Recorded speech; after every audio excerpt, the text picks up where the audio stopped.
February 22nd, Wednesday, and welcome to The Pipeline. I'm Cory Morgan, one of the regular columnists with the Western Standard, and I have the Cory Morgan Show. It's usually our publisher, Derek Fildebrandt, sitting here, but he's indisposed today, so you're stuck with me. And we have Jonathan Bradley sitting in today as well, so it'll be a little different, but we're going to cover a few good items today. Before we get to all that good stuff, I got to get in and work on paying the bills. Let's remind everybody the reason we're independent, the reason we're here is that you guys have subscribed. So thank you all to everybody who's subscribed already. And if you haven't, come on, what are you waiting for? It's $9.99 a month, $99 a year. That's what you used to pay for a newspaper subscription. You get all full unfettered access, and it helps support us with our columnists, our reporters, and the rest, and stay independent. So get on there, westernstandard.news.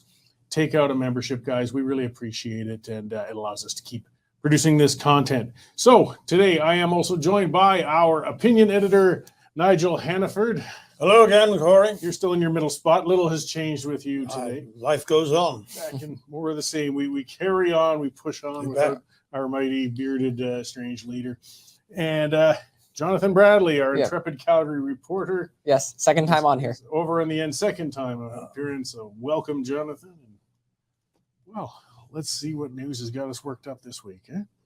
Yep.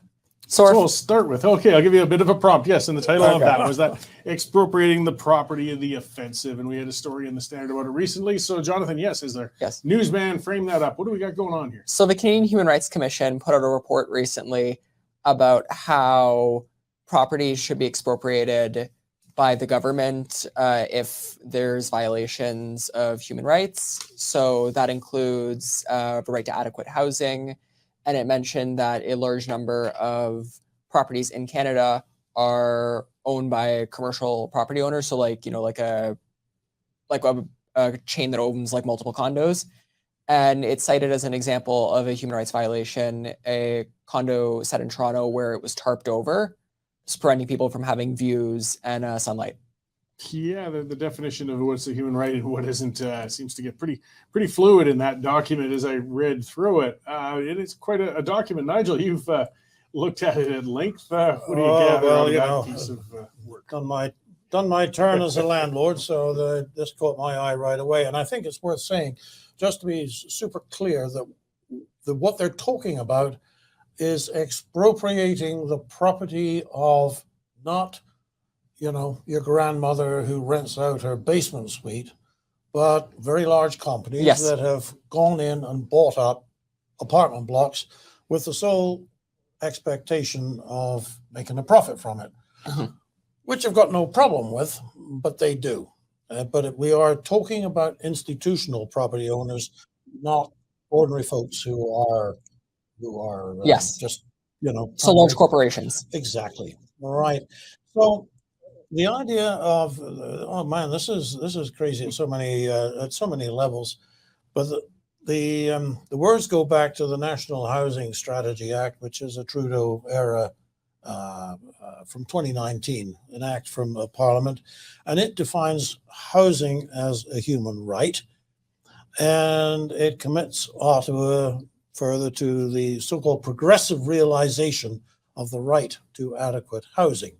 Nowhere does it define what adequate is, nor does it define what progressive realization really means. You have to go back to the United Nations documents that underpin all this. This is another of these examples, Cory, of where when they don't know what to do, they look to the United Nations and they get an idea, they bring it back here and Canadianize it. And where the Human Rights Commission comes into this is that if human rights are violated by these institutional investors, they reserve the right to expropriate their property. So how would an institutional investor, you ask, violate the rights of the tenants? Well, it can be, and here I'm quoting from the Book of Words on this, expropriate housing owned by financial firms when their business strategies are known to violate human rights, including the right to adequate housing, by planning to raise rents, evict so they can renovate, or reduce the quality of housing, states should expropriate housing owned by financial firms above a set maximum, and there's only so many housing units that they're allowed to earn. Now, this is a problem on about three levels. First of all, is housing a right? I mean, is food a right? Are we going to have Safeway obliged to give you food? Housing is a service that you buy, and the problem with declaring it a right is that in this case, it becomes somebody else's obligation. I have a right to housing. Who's going to pay for it? You. How does that work exactly? So it's easy to declare something a right. It's not so easy to actually make it a reality. The second thing, there are three things. That's the first. The second thing is that any consideration on anything by a human rights commission is not rigorous in the same way as the consideration of the same thing under the criminal code would be. These people tend to make it up as they go along. And anybody who's ever been involved with free speech arguments knows that there really is no defense. Once you are accused, you're pretty much at the mercy of the Human Rights Commission. If that's how property owners are going to be treated, then that leads to the third problem, which is perverse consequences. You are going to, if you make it hard for people to invest in property, people will not invest in property, and the supply of quality property, adequate housing, as they like to call it, will diminish. The same with rent controls. If you make it so that the owner can't make any money out of it, they don't invest, they don't fix, they don't repair, and the quality goes down and people live in misery. Well, that pretty much wraps up what I read out of it as well, and the chill that it would put upon investment and landlords if such a thing started moving forward. I mean, the capital flight from these buildings would be immense, but I think perhaps that's the intention. What do you think, Jonathan? Well, I mean, I'm a renter, so when I moved to Calgary, I thought, oh, Calgary's gonna be much cheaper than Toronto. Like, I'm from Toronto and rent is off the chain in Toronto, but part of that is because in Toronto, certain buildings have rent control. But even here, like I think that if we were to institute something like this, or even some measures like rent control, then we'd see the prices go even higher. I know that in the downtown core, Calgary's downtown core is starting to be like Toronto a bit in terms of prices. It's nowhere near, but it's starting to be where it was a few years ago in Toronto. And I mean, we could, disregard this, say, as some flight of fancy from a professor or university or something. But the problem was this was commissioned by a human rights commission, and, they solicited these recommendations. So I think we should, unfortunately, have to take this a little bit seriously. Well, I think we do. And one of the things that human rights commissions and people who operate in that kind of swimming pool don't understand is what the reality is on the ground. Now, like I said, I've had a little experience of renting out properties. There are three costs to the landlord. There is the city taxes. There are all the costs which a condominium owner would pay himself as part of his condominium fee, cleaning of the grounds, repairing of the elevators, all that. Or even amenities like the gym or the pool or whatever, if your building has that.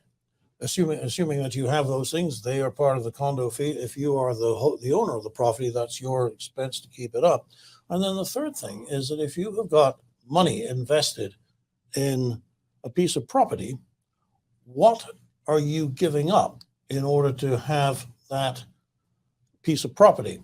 If you, shall we say, have $250,000, you could put it out to interest and have no risk whatsoever. Interest on $250,000 probably be $1,000 a month, present rates. So if you look at a one-bedroom apartment, and we'll talk about Calgary because that's where we are, and we kind of know the situation. the sort of average price of a one-bedroom apartment is about $250,000. Now, that's a median. You can find them cheaper than that. You can pay a lot more. And the rents range from $900 to something that nobody in their right mind would ever pay. But for that $250,000 property, you are going to be paying out about $1,600 in city taxes, the equivalent of condo fees, and whatever the opportunity cost is of that money. Well, guess what? The average cost, the median cost is $1,650 a month. So really, the landlord's not making a whole hell of a lot out of it. People like to complain that rents have gone up by 40% in 12 months, and yes, they have. And if you're a poor guy paying it, you're really feeling it. But on the other hand, how much was the landlord losing 12 months ago, and what was his incentive to maintain the property? The answer is it was a tough go for landlords, and now it's about right. And that really is the right to everybody to make a living and rent a decent piece of property.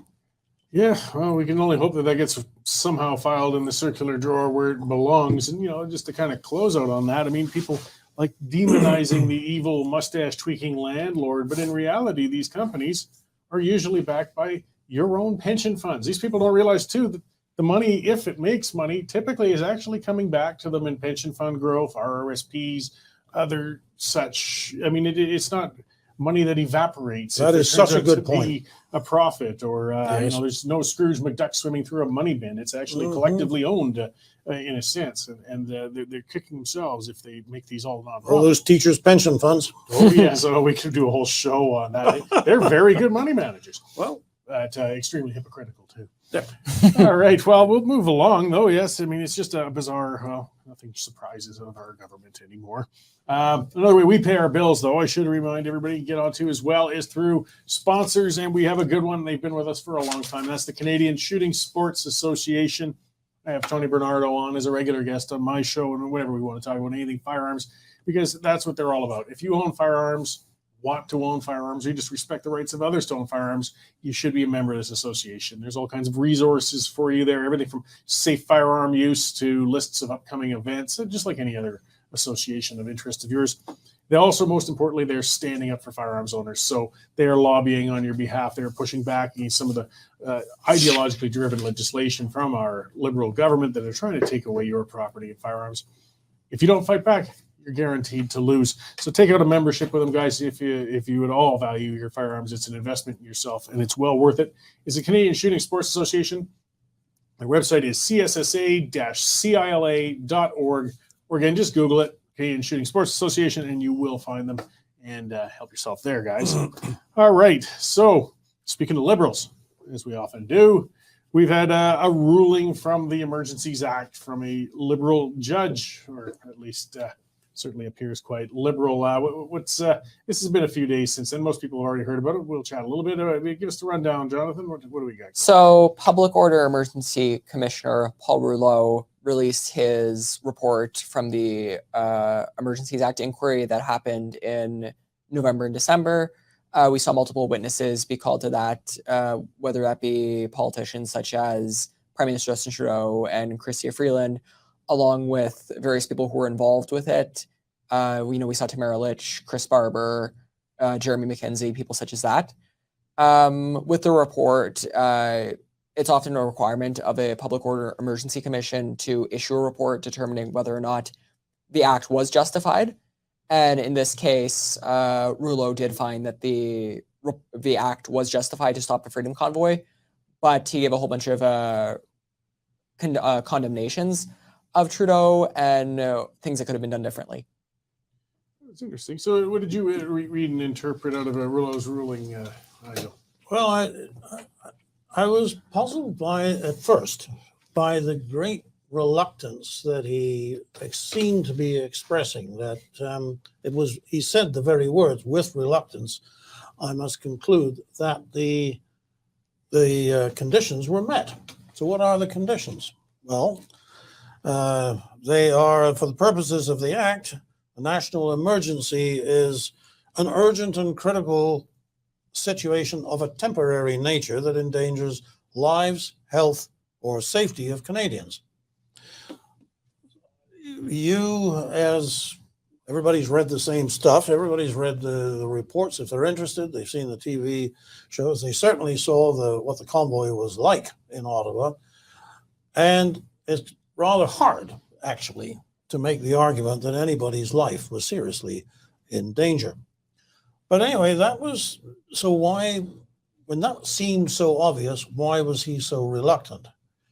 And you have to turn to the recommendations at the back, and then I think he was reluctant because he didn't really have all the information that he needed to draw that conclusion, and yet he felt he had to draw it anyway because Deadline's approaching. Yeah. So what information then did he not have? Well, he said for example, I have to turn to my notes here. He said that the Emergency Act should require that the federal government deliver to the commission a comprehensive statement setting out the factual and legal basis for the declaration. Why did they do it? Put it in writing. And I must confess, and this is a fault in me. It never occurred to me that was not part of the process. You just would have assumed. You just would think it's going to be a form. Well, look, we've done this, and we want you to look at it. Here's what we did and why we did it. No such document exists. He didn't have that. So all of whatever conclusions he was trying to draw, he had to pull out of the witnesses, which takes you to the second thing. He's recommended, and remember, if he's recommending it, it's because it hasn't been done in the past. In the future, he recommends that everybody involved, the elected officials and the bureaucrats supporting them, should make, and here's the quote, a thorough written record of the process leading to the decision. You mean they didn't? Take notes. I mean, secrecy in government these days is, so many times you'll hear the message, don't put it in writing, just call me, Well, for something like this, that's not good enough. You've got to keep a note of these things. And the fact that he is asking for such a procedure tells you that it was not observed. And then finally, when he did get material from the government, half the time it was redacted. Anything that might have been helpful. So, actually, there's one other thing. Yes, any documents that he was looking at were redacted. Anytime he interviewed somebody important, like Lametti, for example, they just claim privilege. Well, I don't have to answer that. And that's the end of it. So he was also recommending that in future, that any commissioner should have the ability to appoint a judge to make a ruling on whether privilege had been appropriately used in that case. I mean, there are some things that are privileged, anything that's going to tip off the Chinese or the Russians about some national security. Yeah, you need to edit that out. But a lot of this stuff was just awkward information for the government to have to concede. So for all of those reasons, I have to think that Justice Rouleau didn't really have the information that he needed to draw the conclusion that he did, which explains to me the just general awkward feel about the prose in that.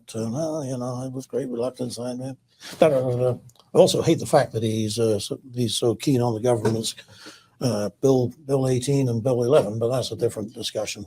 Yeah, well, it kind of shows at least an indication of perhaps his own leanings. I mean, judges have their views as well and things like that. Yeah, it's difficult. I'm reluctant to too harshly criticize him. I mean, he's a justice. For the most part in his career, I looked into it. He seemed to have done his job thoroughly. And as you said, he was bound by the terms and conditions he was stuck within. I mean, there could be some liberal bias. I wouldn't be shocked at all if there was some.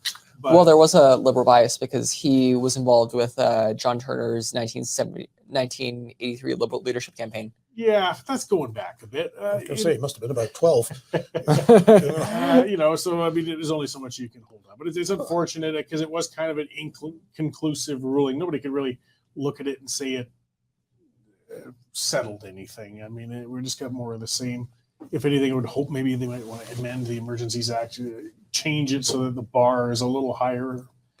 Well, I think it's going exactly the other way, Cory. I mean, so far from the act, it going a little higher. I think Rouleau also has set it a bit lower because in some of his prose, he was talking about, well, to give you a direct quote, he talking about transforming the requirement for an actual threat into a possible threat, which is a very different thing. Something might happen, therefore we impose the Emergencies Act. And I mean, my greatest sadness out of this whole thing is that now that it's been done once, it'll be much easier to do it again. And would have been impossible to do it now if it was still called the War Measures Act, because nobody would have bought it. And it's the same thing. That frustrates me. I know they changed some of the stuff within it, but the bottom line is it's an act that suspends civil rights of citizens in the event of what should be an insurmountable emergency. I mean, it's the most serious tool a government could ever have in its own war chest, and it should never be easily or lightly used. And the precedent has been badly set here. It certainly has.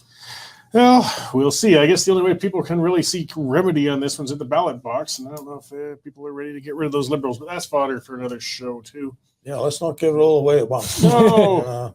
Especially not while we've got Jonathan. We'll have plenty more to get into yet, but okay, we're going to kind of jump into a different subject here to round it out, and we've got another potential self-defense case. At least that's the defense he's already using. It sounds like from his lawyer. An incident happened in Ontario with a firearm, and somebody died. Yes. So there was a man in Milton. His name was Ali Mian, and so what happened was on Sunday, a group of robbers, alleged robbers, were set to break into his house. They pulled up. There were 5 people in the vehicle. One of them has since been deceased because of the incident, and then another has been arrested. They're looking for 3 more. And they were getting into the house, and then they were confronted by an occupant, which is believed to be Ali Mian. And he shot them. Multiple gunshots were fired, and a person was killed. And one of the suspects who was arrested has been charged with robbery, but Mian has been charged with second-degree murder. Second-degree murder is a pretty serious charge. I mean, there's still specifics to come out with this one and things like that, but every time one of these happens, I mean, the immediate charge is murder, though. I don't think you ever see a case where somebody defends their household and the police don't lay a charge initially. Yeah, and Cory, I guess the rationale for that is that we're just the police. The courts can decide whether it was justified. That's when you look at the bare facts of this case, there's really not a lot to draw a lot of conclusions on. But the one thing that the defendant's lawyer did put out was that he said that somebody, this has to be tested in court, but he said that somebody attacked the defendant's mother. This is a 22-year-old kid. This is a 23-year-old kid. 24. 24. What I'm saying is you've got a young person, somebody is breaking into the house, allegedly somebody is attacking the mother, and he grabs the gun and defends his mother. The courts can decide how much of that is exactly as described, but in principle, the idea that somebody confronts intruders face to face, not in the back, and defends himself, they have a gun, he has a gun, there is precedent that suggests that that is a legitimate thing to do. Well, and I mean, there's even an older precedent that even in the back, if it goes through the courts, sometimes the person will be acquitted. If some people remember way back with the case of Kessler in Calgary, that was a fellow who owned a pharmacy who'd been robbed repeatedly, and he'd had enough. And one time he got robbed, he took out the shotgun and he shot the fleeing robber and killed him, and he was acquitted. That was a big case at the end of the 80s, I believe it was.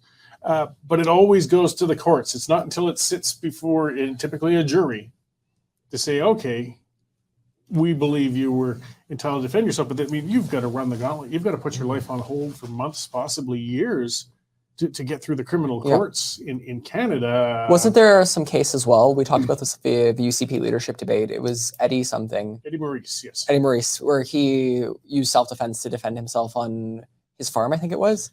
Yeah, I know it very well. He lives just down the road from me, and I know Eddie. I was active in the protests outside the courthouse because they made him run the gauntlet. And as Jonathan's referencing, that was a case about 4 or 5 years ago. Eddie is a young man, a slight fellow. It was 5 a.m. He heard something going on. He was alone, aside from his baby, who was in the house, his daughter. And he got up and found 2 intruders that were in his yard and robbing him. He'd told them to go away. One ran towards him. A shot was fired. Apparently, a ricochet of it hit him in the elbow. And, that led to Eddie running. The police arrived hours later, but immediately arrested Eddie, locked him up, charged him.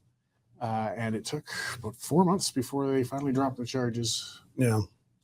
I find it very offensive that our Prime Minister does not concede a right to use a firearm in self-defense. Yes. That is the situation that you have just described, is the situation where what would the Prime Minister rather have happened? Mhm. You know? It could have gone any number of ways. And you try to put yourself in the shoes of that person doing what any father would do in a frightening circumstance. Part of why the Eddie Maurice case, I think, didn't go the way the prosecutors and the RCMP initially wanted to, is when you'd see Eddie and you'd hear from him, he's not a psychopath. He's not a wannabe weekend warrior with a house full of firearms who wears camouflage everywhere he goes and has tattoos all over his face. Not to knock all those individuals who are like that, but he was just a soft-spoken young man who, again, was defending his family. And they realized that this is not flying well with the public. And I don't think I think they realized this is not going to get through jury. Yeah. But they still insist. And as you said with Trudeau, that you should not take that up as an alternative, as an option. You should just pray that this person, just wants to rob and beat you and maybe rape you a little bit, but not kill you, so you can recover and go on with life afterwards. Doesn't work like that. No. And Trudeau talked about that because in the story I wrote about it, I cited at the end what Trudeau's comments on Crooked Media, which is an American podcast, and he mentioned how in Canada we don't believe in using guns to defend yourself. He said you should never do that, and he said you should only use guns for sport shooting, going to a shooting range, hunting, things like that. Whereas in many American states, they have laws allowing you to defend yourself. Yeah, Castle Doctrine and other such things. And I live in a rural area, and the police response time on average in my area, even though I'm as close to the city as I am, because it's RCMP, is 40 minutes on average. This is from the RCMP, what they tell us. If I'm lucky, they're just up the highway. A patrol car could come by to a call, but on average, it's 40 minutes. How's the response time from the Fish and Wildlife people when the bear's after your honey buns? I don't even call them. And then similarly, the firearm is a legitimate tool to protect my I guess you could say livestock in a sense. But I mean, I know as a sort of an unspoken household plan, I have no interest. I own firearms. I make no secret of that, legally, of course. And I hope to die of ripe old age, never having pointed or shot one at somebody ever. No interest in it. And if somebody were stealing things on my driveway, at best I would have it in my arms. But if they aren't coming towards me, well, they're going to run away, and I'm not going to do anything about it. But if worse came to worse, and it's between judging whether this person's going to put my family at harm or not, yeah, I don't care what Trudeau says. And I think a whole lot of homeowners feel the same way. Yep. And husbands. Yes. Amen. Well, we'll see what comes of this case and these cases that keep going on. And maybe eventually we'll get a government that can say, in the right circumstances, a firearm is a legitimate form of self-defense, because it is. Any weapon is. And I mean, it's a matter of judgment. I mean, you can't take a baseball bat and beat somebody to death because they tried to steal a hubcap either. It has to be proportionate. Yes. Appropriate to, and if you're outnumbered and outgunned, it's you do what you have to do. And with a soggy body, I'm pretty easily outgunned, so I mean, I got to rely on something if it's an emergency circumstance, anyways. Mm-hmm. Oh well, that's kind of the main stories for today, guys. So there's just so many, aren't there? I know it's hard to pick Yes. 3 to rant about, but I remember last time I was on here, we were talking about the Toronto Life piece about Edmonton. That There was he is. yeah. Yes, that worked up a lot of people. There's Yes. Trend on Twitter. Are you still getting hate mail? We had that recent Eastern immigrant to come in and put Yeah. his view in on it. That won't make an honorary Albertan yet. All right. Well, thank you, Nigel and Jonathan. It's always a pleasure. Yes. Yes. And thank you all for joining us for another episode of The Pipeline. And we will see you all again next week on the show. And Derek will probably be back at that time. So thanks again.